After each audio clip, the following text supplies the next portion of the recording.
السلام علیکم ورحمۃ اللہ وبرکاتہ۔ حکیم متین کفایتی آپ کی خدمت میں حاضر ہوں۔ آپ بنی ہربل چینل دیکھ رہے ہیں۔ سب سے پہلے نئے آنے والے دوستوں سے گزارش ہے کہ چینل کو سبسکرائب کر دیں اور لائک کریں، شیئر بھی کر دیں۔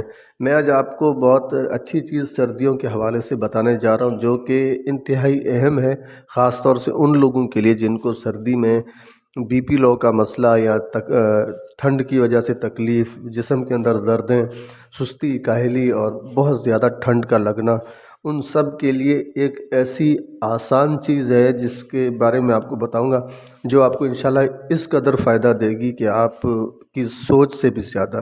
تو اس لیے میں آپ کو یہ بتانا چاہ رہا ہوں کہ یہ بار بار کی آزمودہ چیز ہے، اور میں نے جس کو بھی بتایا ہے اس نے دعائیں دی ہیں۔ تو یہ چیز معمولی نہیں ہے، اور آپ کو آسانی سے کسی بھی یونانی کمپنی کی بنی بنائی چیز ملنے والی ہے۔ آپ کو بنانی بھی نہیں ہے۔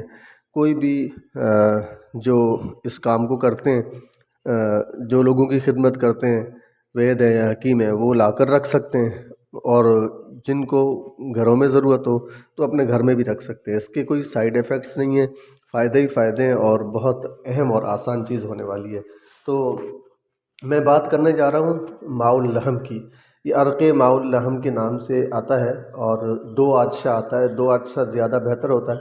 تو اس کے اوپر لکھا تھا عرق ماء اللحم 2 عطشہ، اور یہ آپ کو آسانی سے مل جاتا ہے۔ اس کو آپ نے استعمال ایسے کرنا ہے کہ دودھ کے اندر استعمال کرنا ہے، یا اس کو آپ جوس کے اندر بھی استعمال کر سکتے ہیں، اور پانی کے اندر بھی استعمال کر سکتے ہیں مجبوری کی شکل میں، ورنہ یہ دودھ کے اندر سب سے زیادہ بہتر ہوتا ہے۔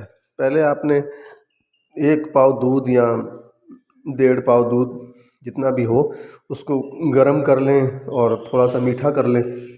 اس کے بعد اس کی آپ 2 چمچی ڈالیں۔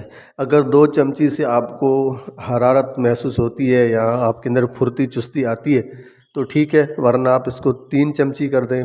3 سے آپ 4 چمچی بھی کر سکتے ہیں۔ یاد رہے، یہ پیتے ہی فوراً جو ہے تھوڑی دیر میں ہی آپ کو جسم کے اندر حرارت دیتا ہے۔ حرارت کا مطلب یہ ہے کہ آپ کے اندر جب سردی ہوتی ہے تو اور رطوبات بڑھ جاتی ہیں، تو اس کی وجہ سے آدمی جو زیادہ کام نہیں کرتا ہے، بیٹھا رہتا ہے، جس کے اندر زیادہ ایکٹیویٹی نہیں ہے، تو وہ رطوبات بڑھنے کی وجہ سے آدمی کے اندر ایک طرح کی سستی آتی ہے، اور یہی سستی اور یہی رطوبات بعد میں آگے چل کر کئی مہلک بیماریاں اس سے بنتی ہیں اور جنم لیتی ہیں۔ اس لیے ان رطوبات کو سمجھنا انتہائی ضروری ہے، اور ان کو سمجھتے ہوئے اگر ہم ایسی آسان چیزوں سے پہلے اپنا علاج کر لیں، گھریلو طور پر ایسی چیزوں کو رکھ لیں، تو یقین مانیں کہ آپ کو جو ہے بڑے بڑے اخراجات کرنے سے آپ کو بچا لیا جائے، اور آپ بچ جاتے ہیں۔ تو اس لیے یہ چیز جو ہے نا، اس کو معمولی نہیں سمجھنا چاہیے۔ میری کوشش بھی یہی ہوتی ہے کہ میں آپ لوگوں تک کوئی ایسی بات پہنچاؤں جس کی وجہ سے آپ کو مکمل فائدہ ہو، یہ نہ ہو کہ ادھورا فائدہ ہو اور آپ پریشان رہیں اس سلسلے میں۔ تو یہ چیز تھی، میں نے آپ کو بتانی تھی، اور اس کے بارے میں آپ کہیں بھی سرچ کر سکتے ہیں۔ یہ ماء اللحم بڑی نایاب چیز ہے۔ اس کو جس نے بھی استعمال کیا نا، اس نے یہی کہا ہے کہ اس کے بے شمار فائدے ہیں، اور یہ بدرقے کے طور پر بھی استعمال کیا جا سکتا ہے، اور اس کا خود کا بدرقہ، یعنی اس کے لیے جو چیز استعمال کی جاتی ہے، اس کے لیے جوس میں نے آپ کو بتا دیا ہے، دودھ بتا دیا ہے، اسی طریقے سے پانی میں بھی آپ اس کو استعمال کر سکتے ہیں، لیکن سب سے بہتر اس کے لیے دودھ ہے، کیونکہ دودھ خود مقوی ہے اور غذائیت فراہم کرتا ہے۔ تو اس کی جو طاقت ہے، یا اس کے اندر جو اگر خشکی کا زیادہ غلبہ ہو جائے تو اس کو کنٹرول کرنے کے لیے یہ دودھ اس کے اندر بہت زیادہ ضروری ہوتا ہے۔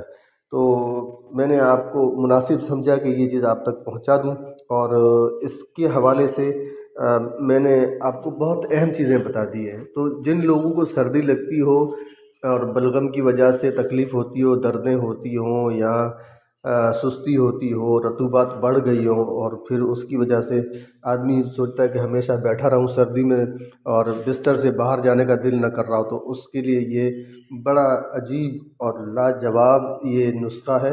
نسخے کا مطلب یہ بنا بنایا آپ کو مل جائے گا، عرق ماء اللحم۔ اس کو استعمال کریں۔ ایک بار پھر گزارش کروں گا نئے آنے والے دوستوں سے کہ ویڈیو کو شیئر کریں، لائک کریں، اور سبسکرائب کر دیں۔ شکراً، ملتے ہیں اگلی ویڈیو میں۔ اللہ حافظ۔